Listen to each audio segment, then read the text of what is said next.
आज का प्रातः क्लास है 23 मई 1968। ओम शांति का अर्थ क्या है?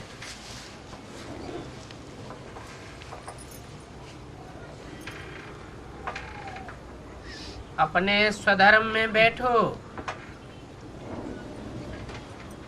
या अपन को आत्मा समझ कर बैठो। आत्मा समझ करके बैठेंगे तो आत्मा का धाम शांति धाम भी याद आवेगा।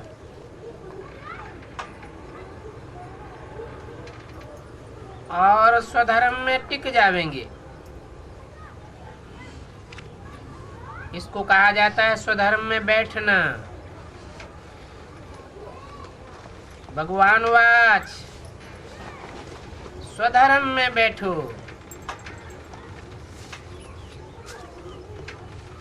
परधर्म क्या है?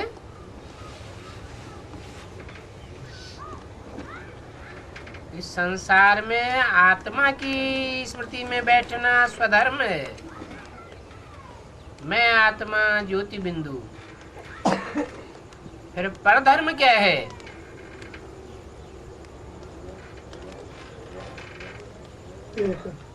आत्मा के अलावा इस दुनिया की कोई भी चीज याद आती है।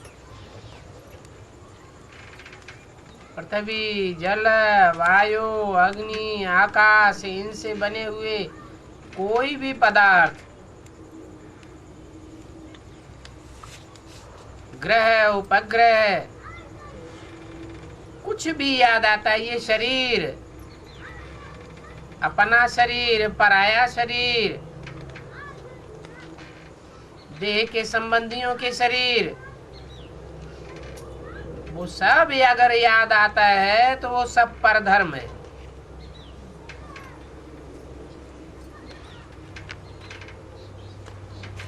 उस परधर्म में टिकेंगे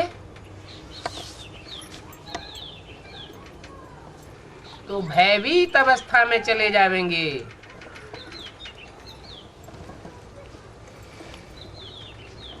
अर्थात दुख हो जाएगा।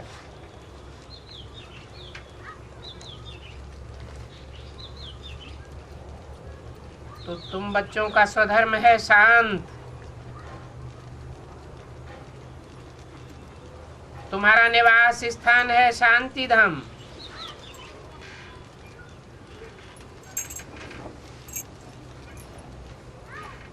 पांच तत्वों की से बनी हुई दुनिया का निवास स्थान इसी दुनिया में है और तुम्हारा निवास स्थान शांति धाम में है। तुम्हारा ऊंचा धाम है। इस दुख धाम से तुम परे धाम में रहते हो, सुखधाम में, और सुखधाम से भी परे धाम है शांति धाम। तो अपन को आत्मा समझ स्वधर्म में बैठो। अभी तुम्हारा बाप यह बात तुमको बैठ पढ़ाते हैं, फिर कोई ये बात तुम्हें पढ़ाने वाला होगा नहीं। बेहद का बाप बेहद की पढ़ाई पढ़ाते हैं, क्योंकि वो बेहद का सुख देने वाला है। देह का सुख देने वाला लौकिक बाप, ये तो विदेही बाप है। लौकिक बाप से तो एक जन्म का सुख मिलता है। ये पारलौकिक बाप से तो जन्म जन्मांतर का सुख मिलता है। 21 जन्म का प्योर सुख मिलता है और 21 जन्म के आधार पर 63 जन्मों का भी सुख मिलता है। तो बेहद का सुख देने वाला है ना। और पढ़ाई पढ़ाते हैं रूहानी। रूहानी पढ़ाई से ही सुख होता है। अभी बाप कहते हैं अपन को आत्मा समझ बैठो, बेहद का बाप आया हुआ है।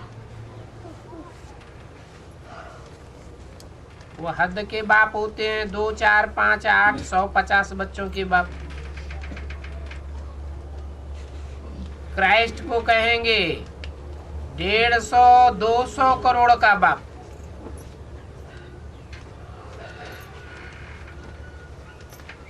उसके कितने फॉलोअर्स हैं? 100-150 करोड़ से भी ज्यादा फॉलोअर्स हैं। फिर भी हद का बाप है या बेहद का बाप है? फिर भी कहेंगे हद का बाप। ये तो 500-700 करोड़ जो भी मनुष्य आत्माएं हैं उनका भी बाप, और कीड़े मकोड़े पशु पक्षी पतंगे जो भी आत्माएं सबका बेहद का बाप है।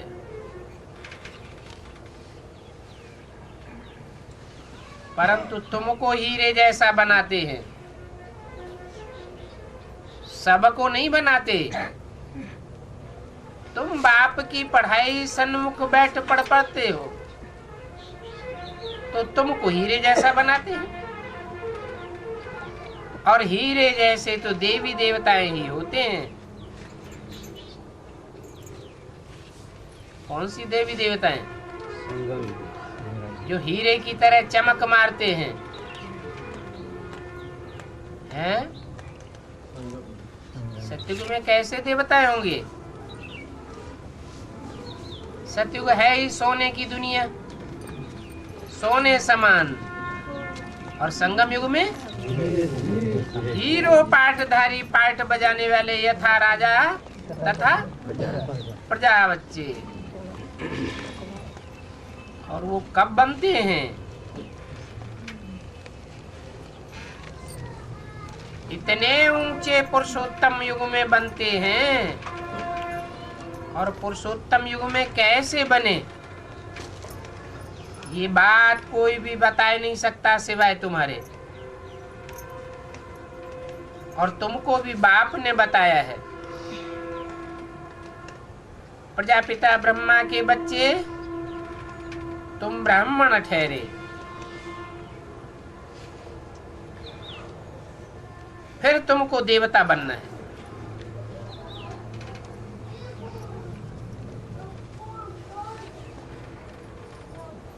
ब्राह्मणों की चोटी होती है, भक्ति मार्ग में चोटी दिखाते हैं ना ब्राह्मणों की। वह तुम्हारे चोटी के पुरुषार्थ की यादगार है। तुमने जो चोटी का पुरुषार्थ किया है, इतनी ऊंचाई का पुरुषार्थ किया, जैसे पहाड़ की चोटी होती है ना, तुम शूद्र से ब्राह्मण बने हो। जो प्रजापिता ब्रह्मा मुखवंशावली हैं, उनकी बात, ब्राह्मणों की बात है। ऊंच ते ऊंच। तुम कोई कुखवंशावली तो नहीं हो। कोख अर्थात गोद को याद करने वाले तो नहीं हो। वो ब्राह्मण तो मुख से निकले हुए ब्रह्मा के महावाक्यों को धारण नहीं करते हैं। वो मुखवंशावली है ही नहीं। तो ब्रह्मा की गोद को याद करते हैं, तो कुखवंशावली हुए ना। इस कलयुग में तो सभी हैं कुखवंशावली।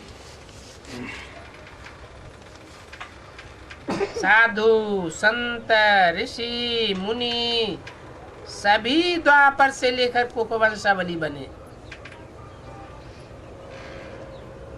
सब जन्म लेते हैं तो माँ बाप की गोद को याद करते हैं ना। तो सारी दुनिया कुखवंशावली और तुम हो मुखवंशावली। मुख वंशावली ब्राह्मण है तो जो बाप मुख से कहे, कौन से मुख से? प्रजापिता ब्रह्मा मुख से जो कुछ बाप कहे वो मानना पड़े तो ब्रह्मा मुख वंशावली।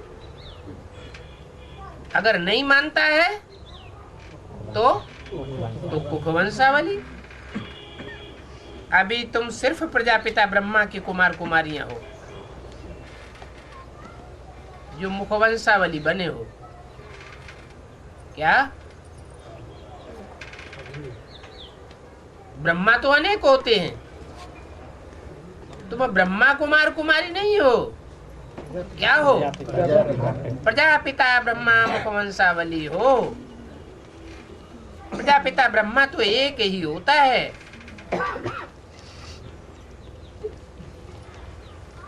वो ब्राह्मण तो हैं शूद्र संप्रदाय के।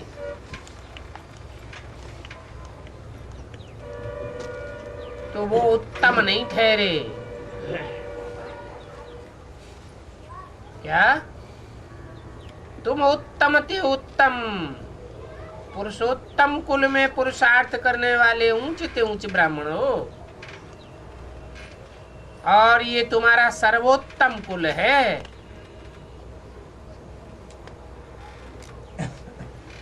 क्या कहा?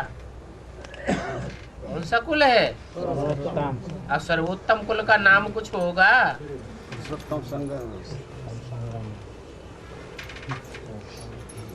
देवताओं से भी उत्तम कुल है। देवताएं तो उतरती कला में जावेंगे और तुम लगातार चढ़ती कला में जा रहे हो। तुम्हारा उत्तम कुल इसलिए है कि तुमको पढ़ाने वाला, मनुष्य से देवता बनाने वाला बाप आया हुआ है जो ऊंचे ते ऊंचे है। उससे ऊंचा और तो कोई होता नहीं। बच्चों को बैठ समझाते हैं। किसको समझाते हैं? जो बच्चे बनते हैं उनको समझाते हैं। कौन से बच्चे बनते हैं? मुख वंशावली नहीं, देह को याद करने वाले नहीं। मुख से जो वर्षन से निकले हैं अपन को आत्मा समझ, मुझ बाप को याद करो। ऐसे बच्चों को बैठ समझाते हैं। बाकी को तो सुनाते हैं। क्या? सुनना सुनाना अच्छी बात है या समझना अच्छी बात है? सुनने समझने सुनने और सुनाने से भी ज्यादा अच्छी बात है कोई की बुद्धि में अच्छी तरह बैठा देना और खुद अपनी बुद्धि में अच्छी बात अच्छी तरह समझ लेना। वो भक्ति मार्ग वाले तो यूं ही सुनते रहते हैं और सुनाते रहते हैं, उनकी बुद्धि में तो कुछ बैठता नहीं। और वो भक्ति मार्ग वाले तो यहाँ आते भी नहीं है। वो ब्राह्मण आते हैं क्या? नहीं। भक्ति मार्ग वाले ब्राह्मण जो सुनने सुनाने का काम कर रहे हैं, मुरली सुन लेते हैं, मुरली सुनाए लेते हैं। जैसे भक्ति मार्ग के दुनियावी ब्राह्मण होते हैं, वो भी शास्त्र पढ़ लेते हैं, सुन लेते हैं, दूसरों को सुनाए देते हैं, परंतु उनका कोई अर्थ क्या है वो नहीं बुद्धि में बैठता।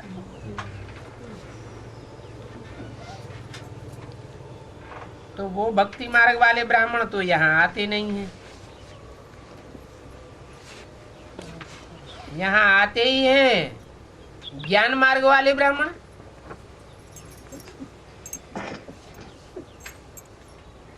भक्ति मार्ग वाले ब्राह्मण किसको कहें? जो अनेकों से सुनते हैं सो भक्ति मार्ग वाले ब्राह्मण। भक्ति मार्ग कहाँ से आया? रावण से अनेक मुखों से आता है भक्ति मार्ग, और ज्ञान मार्ग एक बाप के मुख से आता है। तुम आते हो बेहद के बाप से भक्ति का फल लेने।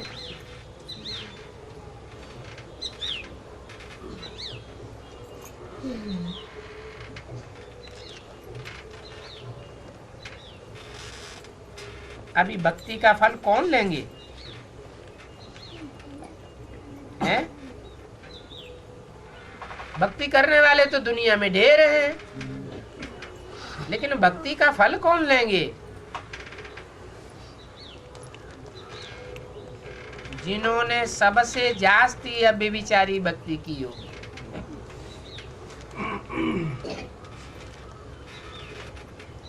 जास्ती भक्ति की होगी तो जास्ती ज्ञान लेंगे। कम भक्ति की होगी तो कम ज्ञान लेंगे। तमो प्रधान भक्ति की होगी ढेरों देवताओं की, व्यभिचारी भक्ति, तो व्यभिचारी ज्ञान लेंगे। बाप की भी बात सुनेंगे सत्यवचन महाराज, औरों को भी सुनेंगे, उनको भी कहेंगे सत्यवचन महाराज, तो उनका ज्ञान व्यभिचारी हो जाता है। एक बाप के सिवाय अगर और से भी सुना तो कैसा ज्ञान हो जाएगा? व्यभिचारी ज्ञान हो जाएगा। जैसे स्कूल में जो अच्छे पढ़ते हैं उनको उच्च पद मिलता है, ये भी ऐसे है। जिसने सबसे जास्ती भक्ति की होगी और पहले पहले अव्यभिचारी भक्ति की होगी, वो ही पहले पहले ज्ञान लेंगे, सबसे जास्ती ज्ञान लेंगे।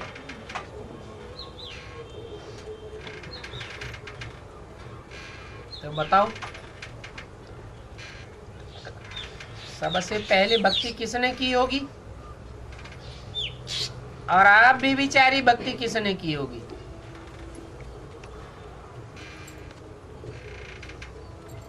है?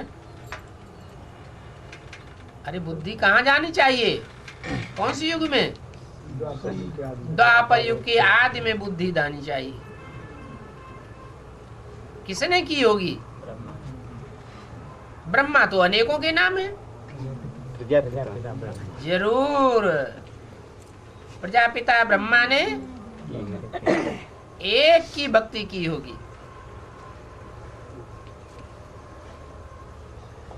भक्ति का फल एक भगवान को ही आकर के देना है।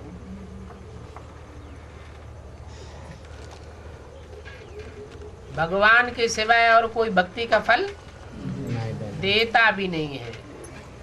क्या है भक्ति का फल? ज्ञान। ज्ञान, ज्ञान माने समझ। तो ये अच्छी रीति समझने की बातें हैं। अभी तुम पत्थर बुद्धि से पारस बुद्धि बनते हो। क्या पत्थर और पारस में क्या अंतर है?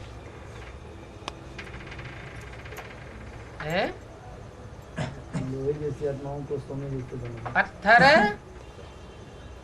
बुद्धि तो चलेगी ही नहीं, चलायमान ही नहीं होगी, और पारस बुद्धि तो खुद भी चलायमान होती है और दूसरों को भी, दूसरों की बुद्धि को भी चलायमान करती है। कोई की बुद्धि जामड़ी होती है, जामड़ी बुद्धि में कुछ बैठता ही नहीं, तो कहेंगे पत्थर बुद्धि। कलयुगी से सतयुगी, विकारी से निर्विकारी तुम बनते हो। कलयुग में पत्थर बुद्धि और सतयुग में पारस बुद्धि बन जाती है। सतयुग में बनते हो या संगम युग में बनते हो? पारस पत्थर का गायन संगम युग का है या सतयुग का है? संगम युग का गायन है। क्या गायन है? गायन है कि पारस पत्थर लोहे से छू जाता है तो लोहे को भी पारस बनाए देता है। अब ऐसा कोई पत्थर होता नहीं है। तो भगवान और भगवान के बच्चों का गायन है कि जब संपन्न स्टेज को प्राप्त होते हैं तो जो उनके नजदीक आता है, जो उनको टच करता है, उपासना करता है, उन्हीं की सदगति हो जाती है। बुद्धि विकारी से निर्विकारी बन जाती है। यह है संग का रंग। तुम आए ही हो ऐसा बनने के लिए। ये लक्ष्मी नारायण भगवान भगवती है तो जरूर इनको भगवान ही पढ़ावेंगे। क्या कहा? डॉक्टर को कौन पढ़ावेगा? डॉक्टर ही पढ़ावेगा। इंजीनियर को इंजीनियर ही पढ़ावेगा। और सतयुग के लक्ष्मी नारायण को कौन पढ़ावेगा? हाँ? भगवान पढ़ावेगा या कोई और पढ़ावेगा? भगवान पढ़ाएगा। भगवान पढ़ाएगा तो भगवान भगवती बनाएगा। सतयुग के लक्ष्मी नारायण को पढ़ाने वाला जरूर कोई देवी देवता होगा, भगवान नहीं होगा। संगमयुगी लक्ष्मी नारायण को पढ़ाने वाला भगवान होगा, क्योंकि भगवान भगवती का टाइटल कौन से युग में मिलता है? संगम युग में मिलता है। तो भगवान भगवती बनते हैं तो जरूर उनको भगवान पढ़ावेंगे। जो देवी देवता बनते हैं उनको जरूर देवी देवता पढ़ाने वाले होंगे। ये तो नियम है ना।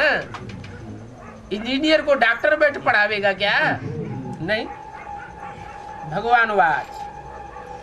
परंतु भगवान किसको कहा जाता है ये कोई को पता ही नहीं है कि भगवान तो एक होता है। भगवान कोई सैकड़ों हजारों नहीं होते हैं।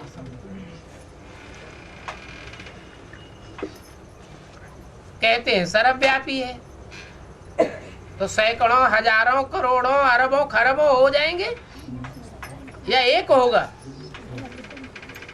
अभी भगवान बाप कहते हैं मैं तो एक ही मुकर्रर रथ में आता हूं और कोई दूसरे रथ में आता ही नहीं। ये बाप दादा बच्चों में प्रवेश कर सकते हैं, परंतु मैं तो एक ही मुकर्रर रथ में प्रवेश करके प्रत्यक्ष होता हूं। कंकड़ पत्थर मिट्टी भीतर में बाप नहीं आते हैं। बाप को न जानने के कारण भारत कितना कंगाल बन गया है। तो सर्वव्यापी को जानना अच्छा या एक व्यापी को जानना अच्छा? क्यों? सर्व को जानना तो अच्छा है ना, ज्यादा विस्तार में बुद्धि हो जाएगी, सबकी पहचान हो जाएगी। हैं? उससे कुछ नहीं मिलेगा। अरे बुद्धि का ठिकाना नहीं लगेगा। सर्वव्यापी कहने से समझने से बुद्धि भटकती रहेगी, और एक व्यापी अगर समझ में आ जाए तो बुद्धि को एक पक्का ठिकाना मिल जाता है। ठिकाना मिल जाने से मन बुद्धि एक ठिकाने लगे तो फायदा है, या भटकती रहे तो फायदा है? बुद्धि को एक ठिकाना मिल जाए ऊंच ते ऊंच तो कितना फायदा हो जाए।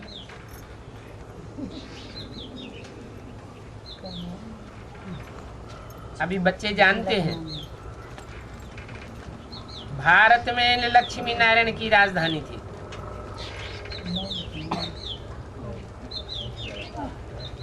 क्या इसकी राजधानी थी? सिर्फ लक्ष्मी नारायण की ही राजधानी थी। हा? अरे घर में बाप होता है, वो बाप कहता है मेरी दुकान, तो बाप ही कहता है मेरी दुकान। बच्चे नहीं कहते हैं मेरी दुकान है? उनकी बपौती नहीं साबित होती क्या? साबित होती। लेकिन तब साबित होती जब इतना आत्मिक स्नेह होता है बाप और बच्चों के बीच में।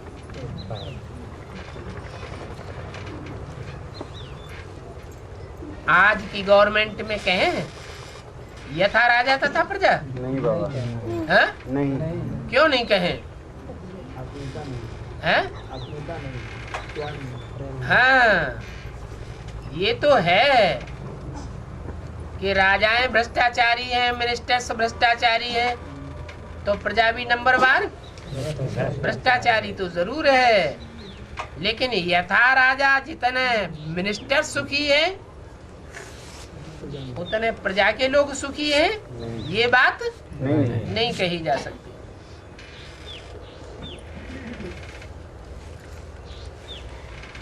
भारत में इनकी राजधानी थी, इन्हों के बाल बच्चे जो भी थे वो बाल बच्चे भी राजधानी के मालिक थे। तो उस समय का गायन है पक्का पक्का, यथा राजा रानी तथा प्रजा। तुम यहाँ आए ही हो इस राजधानी के मालिक बनने के लिए।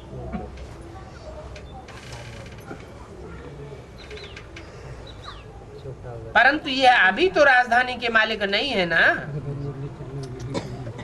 अभी राजधानी के मालिक हैं? अभी तो नहीं है। हाँ, भारत में इन्हों का राज्य था। बच्चों को समझाया जाता है जब इन देवी देवताओं की राजधानी थी, सूर्यवंशी और चंद्रवंशी राजधानी थी, तब और कोई धर्म नहीं था। इस्लाम धर्म, बौद्ध धर्म, क्रिश्चियन धर्म, ये इनका कोई भी अस्तित्व नहीं था। इस समय फिर और सभी धर्म हैं, लेकिन क्या नहीं है? देवता धर्म देखने में नहीं आता, प्रायः लोप है। परंतु ये देवता धर्म तो फाउंडेशन है, जिसको थुर कहा जाता है। इस समय मनुष्य सृष्टि रूपी झाड़ का थोड़ सड़ गया है।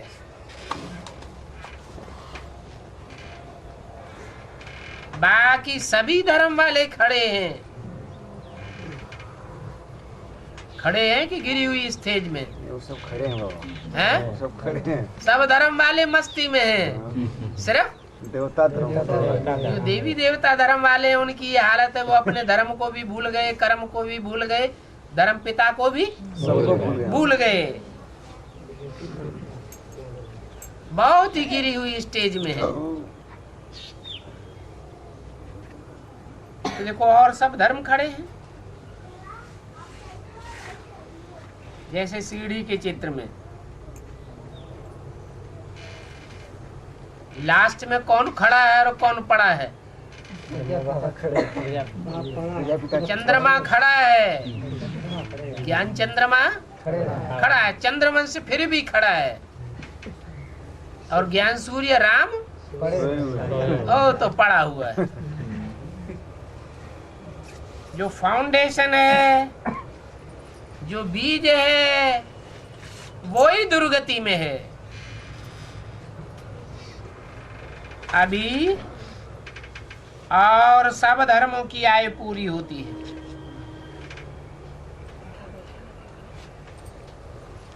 ये झाड़ वैरायटी झाड़ है।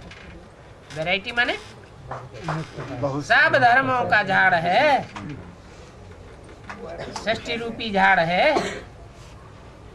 भिन्न भिन्न नाम है, भिन्न भिन्न उन धर्म वालों के रूप हैं, और उन धर्म के रहने वालों का जो स्थान है, जो खंड है, वो देश भी भिन्न भिन्न है, और उनका काल भी, उनके प्रत्यक्ष होने का काल भी एक नहीं है। प्रत्यक्ष होने का काल भी भिन्न भिन्न है। संसार में बढ़ोतरी होने का काल भी भिन्न भिन्न है, और फिर नीचे गिरने का टाइम भी उनका भिन्न भिन्न है। तो देखो अनेक अनेक हैं। कितना बड़ा झाड़ है। बाप समझाते हैं कल्प कल्प ये झाड़ जर्जरीभूत तमो प्रधान हो जाता है। क्या कहा? ये बात और कोई नहीं समझाता। क्या बात है? कल्प कल्प कल्प कल्प कि कल्प कल्प हर कल्प के अंत में ये मनुष्य सृष्टि रूपी झाड़ जर्जरीभूत तमो प्रधान हो जाता है। बाप ही फिर शूटिंग का राज भी समझाते हैं कि शूटिंग पीरियड में भी जब तामसी शूटिंग होती है तो ये मनुष्य सृष्टि रूपी झाड़ जर्जरीभूत तमो प्रधान हो जाता है। कितना कहाँ तक? इतना तक जर्जरीभूत तमो प्रधान हो जाता है कि दुनिया के विनाश की सामग्री एटम बम बने हुए रखे हैं, फिर भी कोई की बुद्धि में नहीं आता क्या कि अब विनाश हुआ कि हुआ। यहाँ तक कि तुम बच्चों की बुद्धि भी ऐसी हो जाएगी। जो बोला है कि विनाश कब होगा? जब सबकी बुद्धि में से विनाश की बात निकल जाएगी, इतने तमोप्रधान हो जाएंगे, मस्ती में आ जाएंगे, तब ही विनाश हो जाएगा। सब हो जाएंगे बाबा। जब ऐसे जर्जरीभूत तमो प्रधान बन जाती है सारी दुनिया, तब फिर मैं आता हूं।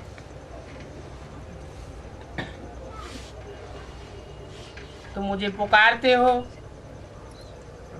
बाबा आओ, हम पतितों को आकर के पावन बनाओ, इसलिए पुकारते हो हैं? ज्ञान सुनाने के लिए बुलाते हो क्या? नहीं, ज्ञान सुनाने के लिए नहीं बुलाते हो, पतित से पावन बनने के लिए बुलाते हो। और ऐसे भी नहीं कि आकर के ज्ञान सुनाऊं और चला जाऊं, फिर तुम अपने आप पतित से पावन बनते रहो। नहीं, ज्ञान भी सुनाता हूं और फिर साथ साथ पावन भी बनाता हूं। कहते हैं हे पतित पावन। जब पतित पावन कहते हो तो कौन याद आता है? निराकार याद आता है या साकार याद आता है? निराकार। अच्छा, तो ब्रह्मा कुमारियाँ ठीक है। हिंदी कोई याद करती है? इब्राहिम, बुद्ध, क्राइस्ट, गुरु नानक भी ठीक है, वो भी तो निराकार को ही भगवान मानते हैं। फिर साकार को हाँ? साकार को निराकार नहीं, अरे साकार जो रामकृष्ण है वो भी तो 63 जन्म में चौकड़ी मार जाते हैं गड्ढे में। वो क्या हमारा उद्धार करेंगे हैं? तो उद्धार कौन करता है? निराकार। कौन सी आत्मा उद्धार करती है? जो सदैव निराकारी स्टेज वाली है या जो साकार में रहने वाला है वो उद्धार करता है? आत्मा कौन है? प्रजापिता तो साकार होता है। प्रजापिता तो ऐसे ही पतित को कहा जाता है। जो खुद ही पतित है वो दूसरों को क्या पावन बनावेगा? हाँ, प्रजापिता में वो निराकार ज्योति बिंदु शिव प्रवेश करता है और प्रवेश करके ऐसा पुरुषार्थ कराता है कि वो पतितम कामी कांटा प्रजापिता भी क्या बन जाता है? निराकारी स्टेज वाला बन जाता है। जब निराकारी स्टेज वाला बने तब दूसरी आत्माओं को भी निराकारी, निर्विकारी, निरहंकारी बना दे। तो देखो, पतित पावन जब कहेंगे तो साकारी कब याद नहीं आवेगा? क्या कहा? साकार देहवानी की स्टेज में होगा तो क्या करेगा? नीचे गिरावेगा या ऊपर उठावेगा? नीचे गिरा तो नीचे गिरा देगा। है? देहवान में होगा तो क्या करेगा? नीचे गिरावेगा। आत्मा अभिमानी होगा तो ऊपर ऊंचा उठावेगा। तो साकारी तो पतित पावन के रूप में कब याद नहीं आवेगा? पतित पावन सदगति दाता एक ही निराकार बाप है। जब निराकार कहते हैं तो बिंदु याद आता है या बिंदु रूप स्टेज वाला याद आता है? बिंदु रूप स्टेज वाला बिंदु रूप स्टेज वाला याद आना चाहिए। जब सतयुग था तो तुम्हारी सदगति थी। क्या संगम युग में सदगति नहीं होती है? हाँ? बोलो। संगम युग पे ही सदगति होती है। सदगति और सदगुरु शरीर के साथ होता है या बिना शरीर के भी सदगुरु होता है? सदगुरु शरीर के साथ होता है और सदगति भी शरीर के साथ होती है। तो संगम युग 100 साल का 2036 तक संगम युग रहेगा और जब तक संगम युग रहेगा तब तक ये 500-700 करोड़ की दुनिया भी रहेगी। पतित दुनिया रहेगी और पतित दुनिया जब तक रहेगी तो बाप का कहना है पतित दुनिया में सब पतित और पावन दुनिया में सब पावन होते हैं। तो सन 36 तक सदगति होगी किसी की कि नहीं? है? होगी। किसकी होगी? 8 की नहीं, किसी की सदगति कहा जाता है शरीर के साथ। 8 की तो होगी ना बाबा। 8 भी शरीर उनका पावन बन जाएगा। आत्मा पावरफुल होती जाएगी और शरीर सड़ते जाएंगे। ये प्रकृति के 5 तत्व विकराल रूप धारण करेंगे या विनाश होने से पहले शांत हो जाएंगे? विकराल रूप धारण करेंगे। तो शरीर ही जब पतित तमो प्रधान है तो सदगति कैसे कहें? सदगति कब कहें? जब आत्मा रूपी नैया और शरीर रूपी खेवैया शरीर को भी पार लगाए और आत्मा को भी पार लगाए। तो 2036 वो ऐसा टाइम होगा जब एक्यूरेट सदगति भी होगी और एक्यूरेट दुर्गति भी होगी दुनिया की। ये दुर्गति और सदगति का क्या होगा? संगम होगा। 1 सेकंड में सारी दुनिया पतित से पावन बन जाएगी। अभी तो एक पावन है ना बाबा? एक पावन है माने तन पावन है। बीमारी धीमारी तो नहीं लगती है? हैं? लगती है। तब जब बीमारी लगती है तो तन को पावन कैसे कहेंगे? देवताओं का तन पावन होता है या विकारी बीमारी होती है? पावन होता है। तो 36 तक साइड में रहेगी क्या होगा? 36 तक साइड में रहेगी क्या? क्या होगा? 36 तक साइड में रहेगी क्या?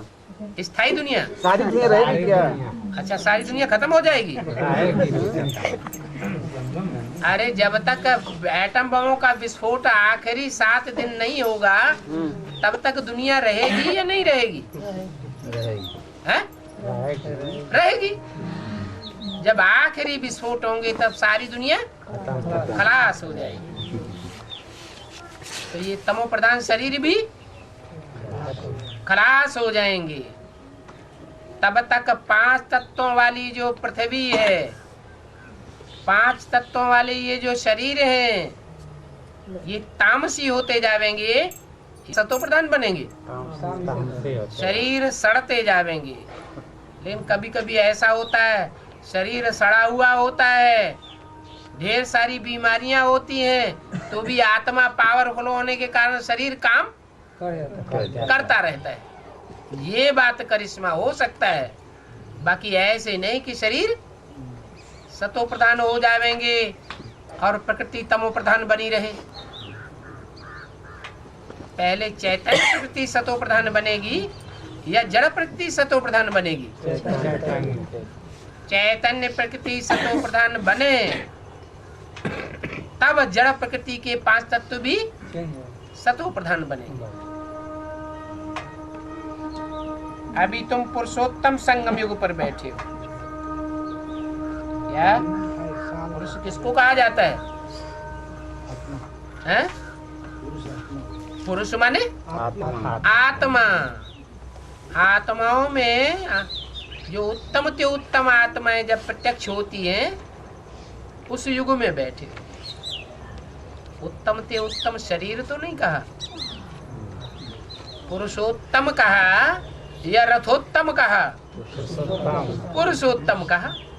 माने आत्माएं तो प्रत्यक्ष होंगी उत्तम ते उत्तम, लेकिन जो शरीर है उत्तम ते उत्तम वो नहीं बन जाएंगे। शरीर कैसे रहेंगे? हैं? तमो प्रधान। हाँ, भिकारी बीमारी बढ़ती ही जाएगी। शरीर नहीं निर्विकारी हो जाएंगे। शरीर निर्विकारी कब होंगे? अरे भूल गए। 36 के बाद। हाँ, 36 के बाद जब सारी दुनिया में एटम बमों का फटाका होगा।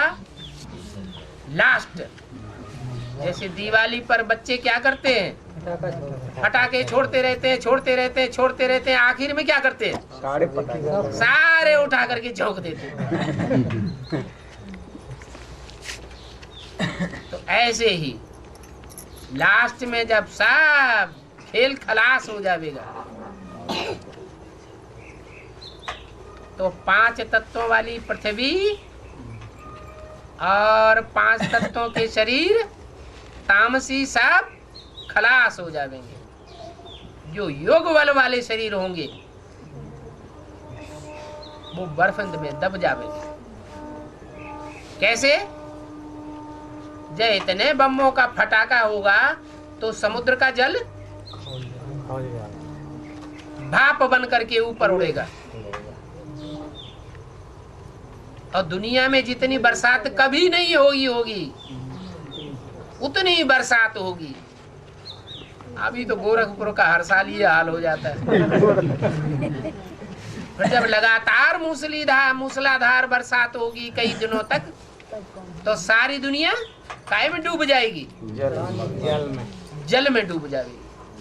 ये बड़े बड़े महाद्वीप कौन कौन से? रूस, अमेरिका, यूरोप, ऑस्ट्रेलिया न पहले थे और ना उस बरसात में रहेंगे, सब डूब जाएंगे। सिर्फ भारत में थोड़ी आत्माएं, योगी आत्माएं होंगी जो बर्फ में दबी हुई बची रहेगी। सारी दुनिया का वायुमंडल एकदम ठंडा, 0 तापमान से भी नीचे। तो पहले ज्ञान में डूबेंगे कि स्थूल जल में बाबा? अभी ज्ञान में डूब नहीं रहे। रूस वाले कहाँ डूब रहे हैं? रूस वाले कहाँ डूब रहे हैं? रूस वाले सतयुग में आएंगे या नास्तिक? वो भगवान से सदगति का वर्षा लेते हैं। सब धर्म वाले लेते हैं लेकिन अहंकारी नहीं लेते हैं। रूस वाले बहुत याद आ रहे हैं। क्या बात है? भैया बंधु तो नहीं है।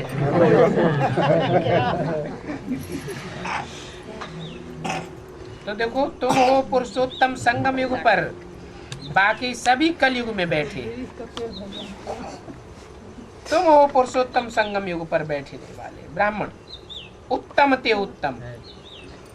तुमको ऊंच ते ऊंच ब्राह्मण गाया जाता है, चोटी के ब्राह्मण। और उन चोटी के ब्राह्मणों में भी उत्तम ते उत्तम है कौन?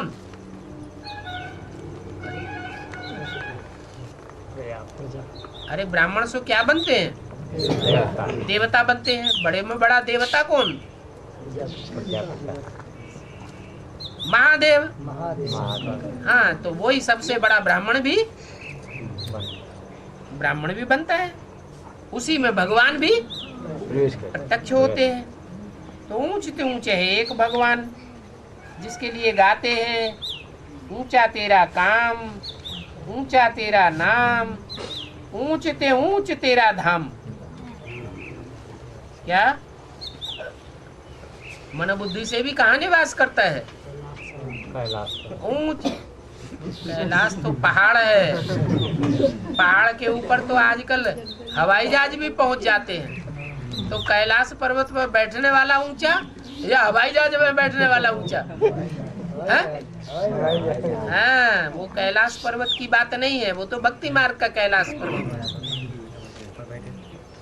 ऊंची स्टेज दिखाई गई है, ये है बुद्धि की बात। ऊंचा तेरा नाम, ऊंचा तेरा काम, ऊंचा तेरा धाम। ऊंचते ऊंच परम धाम में रहते हैं ना। ये बड़ा सहज समझने का ज्ञान है। सतयुग, त्रेता, फिर है संगम युग, द्वापर कलयुग की बात इनका भी किसी को पता नहीं है। जो भी मनुष्य मात्र हैं उनको कलयुगी शूद्र पतित संप्रदाय कहेंगे। सतयुग में तो कोई भी पतित होता नहीं है। ये होता है? हैं? होता है? नहीं होता। कलयुग में कोई पतित नहीं होता। हैं? ये तो कह रहे हैं? उल्टा कर दिया। हर बात में सत्य वचन महाराज नहीं करना चाहिए। अगर हर बात में सत्य वचन महाराज करेंगे तो इससे क्या साबित हुआ कि हम भगत हैं या ज्ञानी हैं? बाप के बच्चे ज्ञानी तू आत्मा है? भगत हैं। शास्त्रों में कथाएं लिख दी हैं। कहाँ की यादगार? शास्त्रों में जो भी कथाएं आई हैं वो यादगार कहाँ की है? संगम युग की यादगार हैं। इस समय वर्तमान संगम युग में हमने जो भी कथा कहानियां रची हैं प्रैक्टिकल जीवन में वो ही शास्त्रों में लिख दी गई। रावण ने सीता को चुराया है? अब एक मुख ने चुराया या कोई गैंग था? है? चुराने वालों का गैंग था या कोई एक रावण था? एक रावण था। 10 मुख वाला नहीं था। हैं? 10 तरह की बुद्धि भिड़ाई इकट्ठी की तब नहीं चुराया। एक बुद्धि ने चुरा लिया। 10 प्रकार की बुद्धि भिड़ करके इकट्ठी हुई, संगठित हुई, तब रावण ने सीता को चुराया। फिर ऋषि के पास बच्चे पैदा हुए। ऐसी कथा आती है ना, हैं? किसके पास बच्चे पैदा हुए? ऋषि किसको कहा जाता है? पवित्र को ऋषि कहा जाता है। ऋषि के पास बच्चे पैदा हुए। ये सभी कथा कहानियां आबी की हैं। भक्ति मार्ग की बात है, सुन सुन करके तुम्हारी हालत देखो क्या हो गई है। अभी भी जब तुम सुनते हो ऐसा हुआ तो तुम्हारे दिल की हालत क्या हो जाती है? निश्चय बुद्धि हो जाते कि अनिश्चय बुद्धि बन जाते हैं? अनिश्चय बुद्धि अभी भी बनने लग पड़ते। इतना ज्ञान सुना हुआ है तो भी ये हालत हो जाती। ये भी ड्रामा भक्ति मार्ग बना हुआ है। क्या भक्ति मार्ग भी बना हुआ है और भक्ति मार्ग की शूटिंग भी ड्रामा में बनी हुई है। तो दिल में धड़ाका होना चाहिए कि नहीं होना चाहिए? नहीं होना चाहिए। है? ऐसी उल्टी पलटी बातें सुनकर के दिल में धड़ाका होना चाहिए कि नहीं? अगर होना चाहिए अगर दिल में कुछ भी धड़ाका होता है तो समझ लो ड्रामा का पाठ पक्का नहीं किया है। हाँ, ये भक्ति मार्ग बना हुआ है, ऐसे नहीं कह सकते कि कब बना। ये तो बना बनाया ड्रामा है। बाबा ये भक्ति मार्ग क्यों बनाया, कह सकते हैं? बाबा ने थोड़ा ही बनाया, ये तो ऑटोमेटिक बना बनाया है। ओम शांति।